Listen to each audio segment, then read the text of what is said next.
Hey, it's Dave. Welcome back to my channel.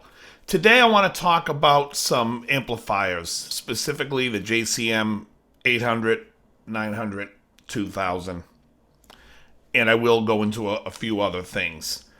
The first thing I want to talk briefly about was that I saw a video of a guy reviewing an amp, and he's got a great channel, and I love his stuff, and it's very entertaining.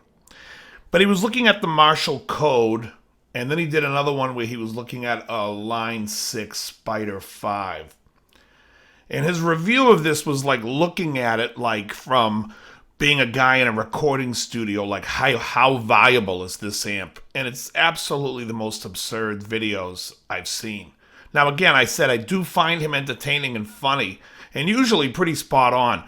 But in these videos, he's going off. First of all, he's showing a guy playing the Marshall code, and the guy's playing some metal guitar with EMGs, and it's like, yeah, it sounds thin, and yeah, oh, really? Oh, what a shock.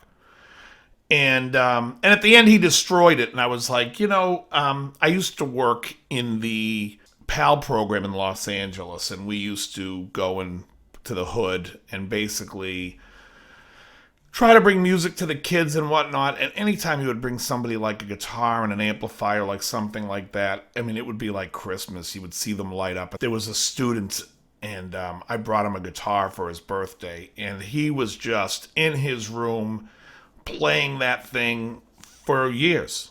I think he was like 13 when I got it for him. But the bottom line here is, I just think that destroying something to be funny is, you could have done it without destroying it and use some special effect of whatever, cut to something blowing up and then give it to somebody who would really appreciate it. A 13-year-old or a 10-year-old boy would love that amp, and that would, maybe it's something his parents couldn't afford. So that really bothered me. But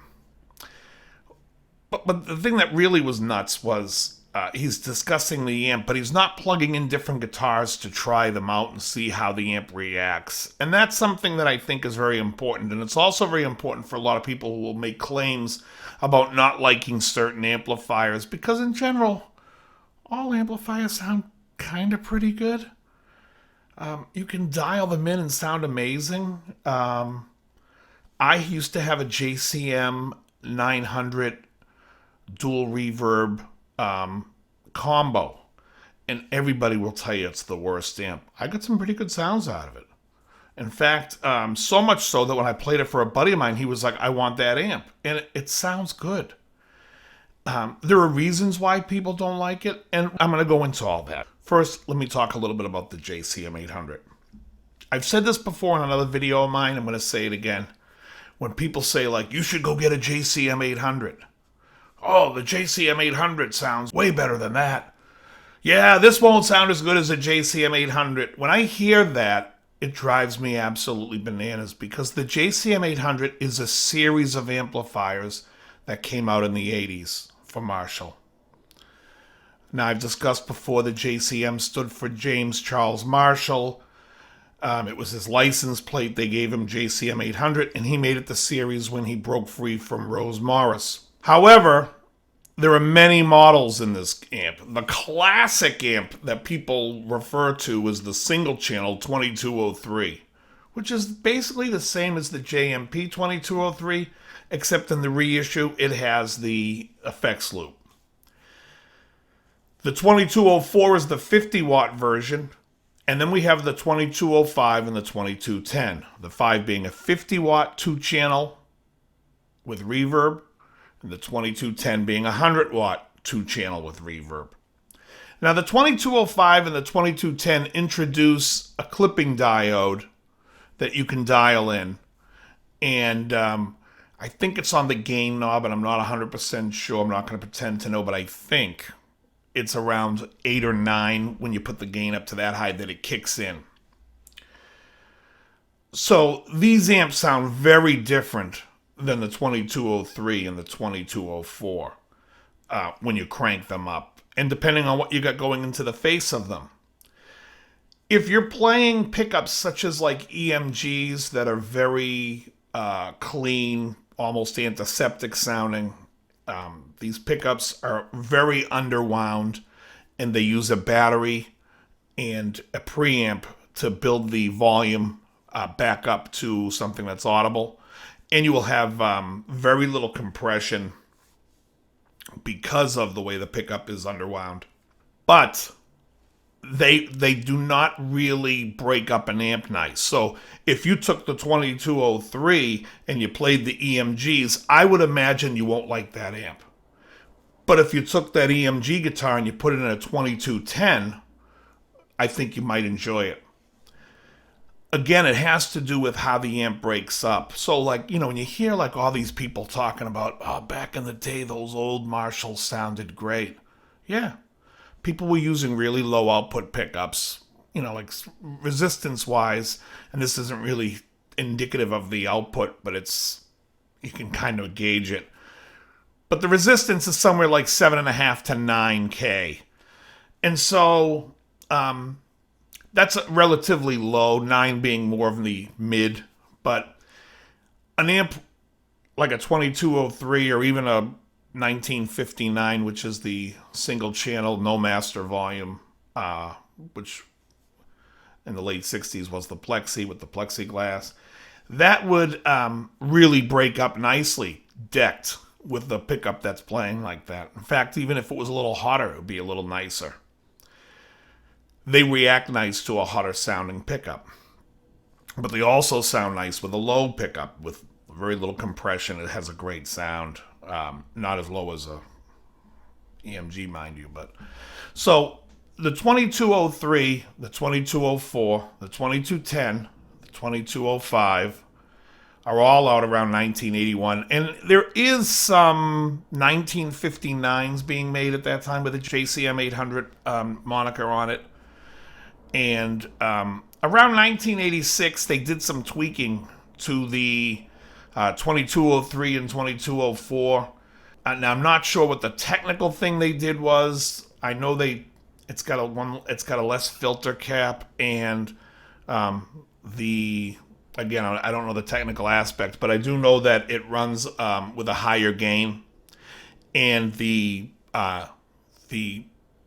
inputs went from vertical to horizontal, which means they went from being just potentiometers wired in to connected to a board, which is, in my opinion, cheap. If you got an amp like that, you could easily get it, have someone take it in and just hardwire it and get it off that board. But however, they did tweak the amp a little bit, and so you'll hear a lot of people talk about, like, oh, the later 2203s don't sound as good. Yeah, to them, there's definitely a difference. Now, whether it doesn't sound as good or it sounds better is up to the listener. And personally, I don't care. I've played 2 identical amps and was like, this one's great, that one not so much. So anything can happen to make an amp good or not good. It could even be the pickups you're playing and how that sounds. And that's a big thing. I always tell people, if you're going to go try something, bring your guitar that you use, because that's what you're going to be your gauge. And so that way you'll know, because, and also in the same respect, people who are always swapping their pickups, you don't know if your amp's going to like that, or, you're going to have to tweak some stuff. And I know some of you people do not like moving dials around. You might have to move the dials. You hear those guys who are like, I like keeping everything at 12 o'clock. Good for you.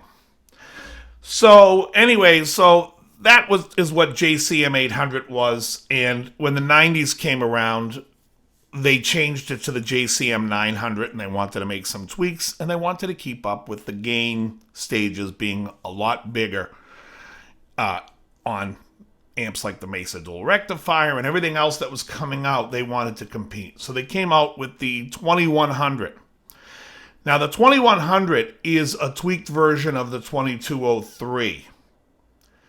It has a clipping diode, but it was put on a separate knob, so it's completely isolated off the circuit. If you want to not use it, you just turn it all the way down, which is great. A lot of people will like that you can take it out, and if you want to put it in, you can put it in. It's really a great amp, and you can find them cheap, and the 50-watt version is called the 2500. Also at this time, there's the 4100 and the 4500. Now, these are modern versions, the next generation of 2210s and 2205s. So it's basically a 2-channel with the clipping diode still in it, except now it's a dual reverb. Each channel has its own reverb. And that was basically the main thing with that amp. Well, what happened was a lot of people were not digging the 4100s, the 4500s, and they were mad about the 2100 having a clipping diode. So in the 2100s got reissued around 93, 94, 93 I think, to the 2100 SLX, which was instead of a clipping diode, now we have a fourth 12AX7 in there. Personally, I don't really care for that amp. But again, if you don't want to have it in there. But they did change the power tubes, I believe, to the 5881s. Anyways, over that whole time of the 90s, the 900 was getting a bad rep from the diodes. People were starting to flip out, and they're like, this doesn't sound like an old Marshall anymore. Well, it's not. It's completely different than the older Marshalls, except for the original 2100 that they got rid of. So Marshall decided to kind of go back to the basics and came out with the JCM900s. And that was, they had like the DSLs, the dual super lead, which was a 2-channel, but they took the clipping diodes out. They kept the other things in there. The reverb's still there. The effects loop is there that was introduced on the 2210 and the 2205. So, and then you have the triple super lead. So the TSL. Now, there are some differences between the TSL and the DSL, and again, I don't really know. I have myself a DSL 50. I think it's a great sounding amp. Something if I want to take it to like a smaller gig and have that old Marshall sound. But the main thing is there's so many great amps out there, and they all have a different purpose. For instance, I have a Night Train right here, and it sounds pretty good. Would I use it in every application? No. You know what I use it for? When I have to go to a jam and I got to bring my own amp and it's 15 watts and it's loud enough. And it sounds pretty good, especially with my board that I use with it. Would I play it at home and practice with it? No. I have a Line 6 Flex Tone that I use for that. I also have a Fender Mustang that you hear me playing through the channel, which I go through USB. I have a Spider by Line 6. I think it's a Spider 4. I think I might have picked it up on Craigslist used for $20. Seriously, it was ridiculous. But I love it. Students come in, they plug into it, we can play back and forth. They want to hear it clean, they can hear it clean. They want a little gain. But it has a place of what it's for. You know, so when people sit there and they do a review and they're like, here's a review of this Line 6. This'll never work in the studio. You think so? Really? Yeah. All right, good for you. It's just a little crazy in that respect. And again, I don't mean to harp on him because I love his videos. I think he's funny as hell, and he seems like a guy that I would work with. He's just, he's a witty guy. But when it comes to amplifiers, you can use whatever the hell you want. You can find a purpose for it. I have this Hot Rod Deluxe. This Hot Rod Deluxe, when I ran West LA Music, in fact, the owner, Don, and I both bought one. We were like, this thing's fantastic. It's great. Takes pedals great. Probably one of the few amps that I've had a lot of problems with, which is shocking, but I had one of the pots died on me, so I ended up swapping all the audio pots on the top, and it eats up tubes like crazy. But, I mean, my dual rectifier doesn't eat up tubes. The tubes last on it. The thing still sounds monstrous. But it's what you get when you buy a tube amp. You have to go through tubes. This crank amp, fantastic. It's a Revolution 1 Plus. We used to be a dealer, and when the Revolution 1 Plus wasn't out when we were a dealer, we only had a Revolution 1, and I was like, always in the back of my head, you got to get that amp. That is a great, just sounding beefy amp. And what was funny was when I got it from the guy, he said to me, let me show you it with a pedal. It needs a pedal. There's not enough gain in the amp. So I played the amp, and I'm like, oh my God. I pulled it down to like maybe 40% of where the gain should be, like 40% dialed in. And I'm like, that's enough gain for me right there. And he was like, oh man, you're crazy. Here you go. So I loved it. So I don't really like a lot of gain when you're playing it, full on volume. You can pull that gain back. And that's kind of like where the sound today has differed, is a lot of guys just think like, oh, you got to dime the distortion. And to me, it sounds like shit. When you listen to like those old Zeppelin records, his sound on like Whole Lotta Love, that's a big sound. That is an amp that's breathing. It is not so gainy. It just sounds good.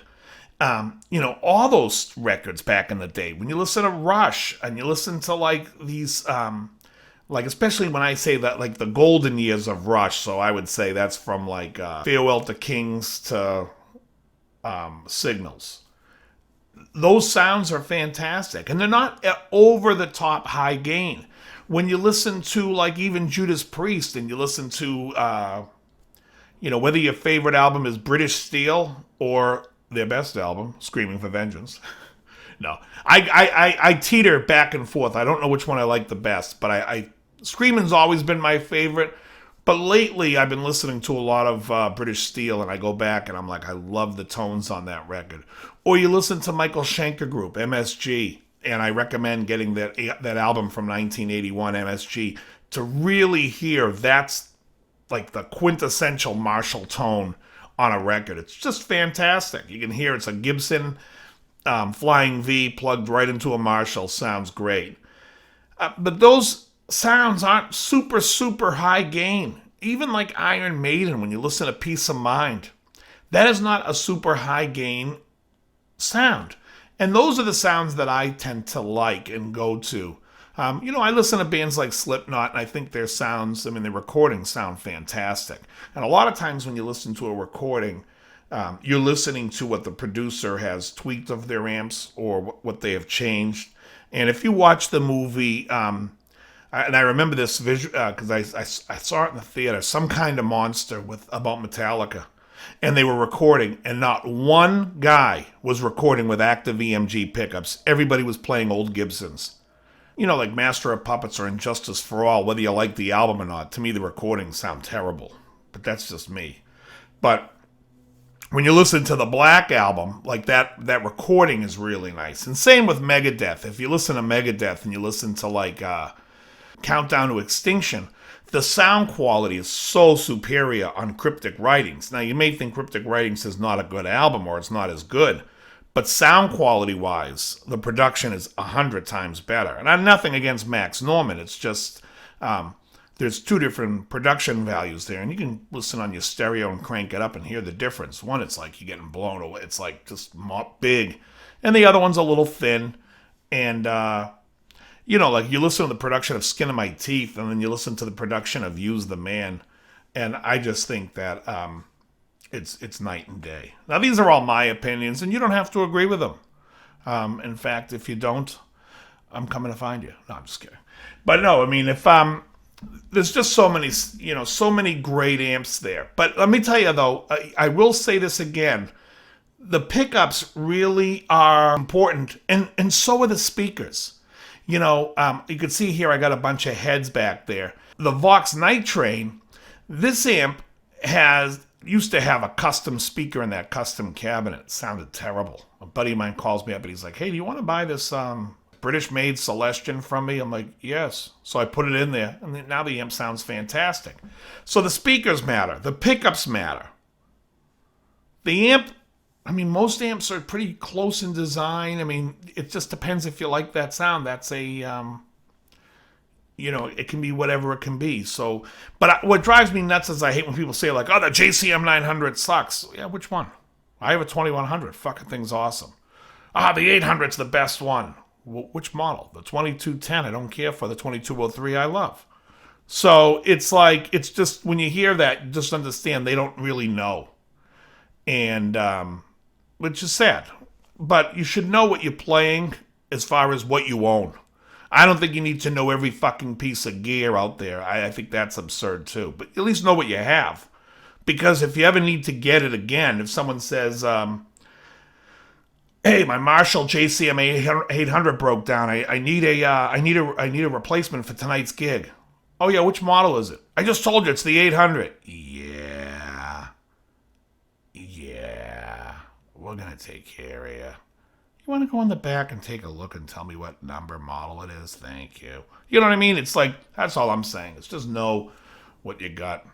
Listen to Van Halen. I was going to bring up Van Halen. There's a lot of Van Halen fanatics still out there. They've been around since I was a kid. I used to be a huge Van Halen nut, and I still love him, but his sound sucks now to me. I mean, it's terrible. I don't even think it's good. I think it's terrible. I saw him live in 2007. I was like, I mean, like, that guitar tone was shit. It was terrible. Just saying. Just saying. Anyways, he used to play with the PAF pickup in a Strat body, and you have that low output. He was driving the thing, just everything dimed into a Marshall, into a Plexi, and then going into a Variac, which will reduce the voltage, making the amp kind of run cool, and it distorts nicely. It's a great little trick. You get this spongy feel out of it. Anyways, then he started switching guitars. And when he started switching guitars, he started switching amps. And if you notice, these amps, they're all Bumblebee high gain amps because he's not getting that gain and that sponginess out of the pickups, whatever he's using now. It's that whole synergy of that design. And like I said, I think when you hear something and you play it, there's got to be that balance. I've said this many times before. I had a band in Los Angeles called The Big Angry. And one time this guy comes in and he had a Les Paul custom, kind of like a Randy Rhoads. And he would constantly tell me how he put these Seymour Duncans in and it really changed the sound of the guitar and he loves it. Now, I am not a Seymour Duncan fan. I think the Pearly Gates is a decent pickup, but other than that, I just don't care. And nothing ever really... I've never stopped and said to somebody, what pickups are those? And they're like, Seymour Duncans. It's never happened. So he wanted to play my amp, and so he brought his guitar down, and we were having a rehearsal, and after rehearsal, we took like a 15-minute break, actually, not after. But he was like, do you mind if I plug into your amp? So he plugged into my amp, and it sounded horrendous. I mean, if I were the first person to walk in that room and never seen that guitar or that amp before, I would say that dual rectifier sounds like shit. It was horrendous. Everyone was looking at me going, why the hell does he sound so bad? I'm like, what pickups are these? He's like, they're whatever the Duncans they were. They had a cover on them still. I mean, they didn't look like replacement. They looked like stock pickups, so you couldn't tell, but it had the gold cover on it. And I was just like, they don't sound very good. They don't match this amp. So I said, you want to tweak some stuff around? So he went to my knobs and started tweaking, because I didn't care. I knew exactly where all my knobs go anyway. I'll just put it back. And so he did. He tweaked it around. He could not get a good sound out of that amp. Could not get a sound. He then was like, all right. And he's like, I'll sit, and he's going to check out, listen to us play a few more songs. I redialed my amp in. At that time, I was playing a Kramer Beretta. I had one pickup. It was a Fred. Plugged it back in, played, and he was just like, what the fuck? Thing sounds unbelievable. I said, yeah, I don't know. But I always liked that pickup and that amp together. Once I found that, I was like, So that's what I've been using. But it just goes to show you don't know. Now, his amp, I think he was playing I think he had the 4100 head, the dual reverb JCM900. And he was saying how much he loved that sound, and his amp was the best sounding amp that he's heard. And I was just like, well, that pickup configuration, that head, and whatever speakers you have, that's working for you. That's awesome. But don't let people tell you that's no good. I mean, it's a good guideline if somebody says, yeah, that's not very good, or that, you can kind of use it as like a guideline, but I would take it with a grain of salt, because sometimes you go and you play stuff. I mean, people will swear up and down against Mesa. When I was a dealer at Alva's Music, we had Mesa and Bogner, and the Bogner clean would just mop the floor with the maces. It just sounded unbelievable. And so there's so many different things, and that didn't matter what pickups, because we would just pick guitars off the wall to try everything and keep changing guitars to see how it went. But anyways, the bottom line is find what you like. If you're playing something and you're not really crazy about how the amp's breaking up, it might be your pickups. You might want to change your pickups. Or you might want to change the speaker that's in your amp. But once you kind of find that thing of going out and finding what people are playing, plugging your thing in, going in, and I recommend this. If you have a guitar, you're going to buy an amp, or you're looking at amps, bring your guitar and try out a bunch of amps with your guitar and see what sounds good to you. See if anything is playing back what you want to hear. It's funny because as a player, we all hear micro stuff of what's going on, but then when we're not playing and somebody else is playing, everything kind of sounds pretty good. So spend a little time with what you got, figure it out. I mean, my main amp for playing, like if I'm playing a big room, it's going to be my dual rectifier. These Marshalls here, I mean, mainly I got them because I saw them for sale so cheap, and I was like, I'll sit on those for a while. If I ever need a gig, I could use them. But to me, they're just like, they're the kind of amps that people eventually are going to realize should be worth a lot more. And they probably will be. And that's why I'm holding on to them. I also have a single rectifier that's in front of the dual rectifier. That's a combo. And my Hot Rod Deluxe I use. But yeah. I have been thinking about a 6v6 by Vintage Sound. And basically like a Princeton clone. Very cool. I love the 6v6. That would kind of round out everything that I would need. And I'm still debating on what I want to do with this, with the Night Train. It's just out of convenience that I can throw the head in a bag and go play somewhere. Sound-wise, it's not like, I mean, it sounds pretty good.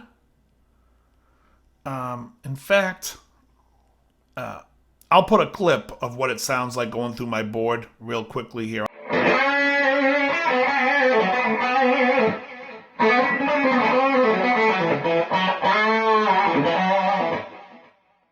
So that's my Night Train. Sounds pretty good. Like I said, I mean, you can make anything sound good. That being said, I hope you enjoyed this conversation. Maybe you learned something. Maybe you didn't. Maybe you were entertained. Who knows? Very good.